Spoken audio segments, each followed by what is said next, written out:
মজাদার গরুর মাংসের ভিডিও নিয়ে আজকে আবার চলে আসলাম আপনাদের মাঝে। কি অবস্থা সবার? এই তো আমি এখন রান্না করব।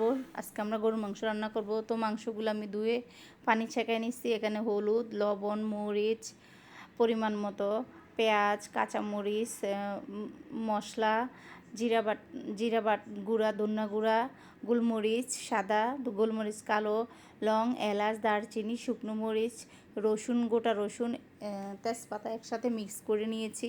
এখানে আমার আগের মাংসের রান্না করা তেল ছিল, তো আমি এটা ফেলাই নাই, অপচয় করা যাবে না, সেটা দিয়ে দিছি। একটু সরষের তেল দিয়েছি। এখানে ছিল আদা বাটা, রসুন বাটা, জিরা বাটা।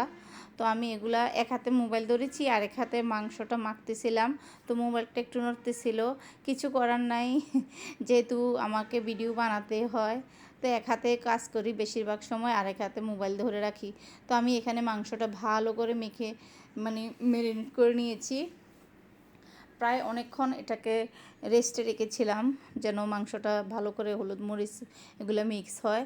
তো এখানে মিক্স করতে করতে আমি আবার এখানে আরেক চুলা ভাত বসাই দিলাম। তো এই তো আমার হয়ে গেছে। দুপুরবেলা এত গরম পড়তেছে, একটু লেবুর শরবত বানায় নিলাম, কারণ রামানি বাচ্চারা স্কুল থেকে আসছে, ওরা একটু শরবত বানায় দিলাম। এখানে আমার মাংস কষানো হয়ে গেছে, মাংস কালারটা অনেক সুন্দর হয়েছে। তো বাচ্চাদের খাওয়ার জন্য চিল্লে লাগাইছে, তাড়াতাড়ি কী করলাম, এখানে মাংস কষে আবার প্রেশার কুকারে দিয়ে দিয়েছি। তো কালারটা আবার অনেক সুন্দর হয়েছিল মাংস কষা। ভাবছিলাম যে মাংস আলু ছাড়া রান্না করব, কিন্তু না, আমার মেয়ে তো আলু ছাড়া খাবে না, ওর জন্য আমার মাংসতে আলু দেওয়া লাগছে। তো এখানে মাংস কষাইতে দেখি যে না, অনেক সময় লাগতেছে, আবার এগুলো প্রেশার কুকার ঢুকিয়ে দিলাম। তো এই তো মাশাল্লাহ অনেক সুন্দর হয়েছে তরকারিটা।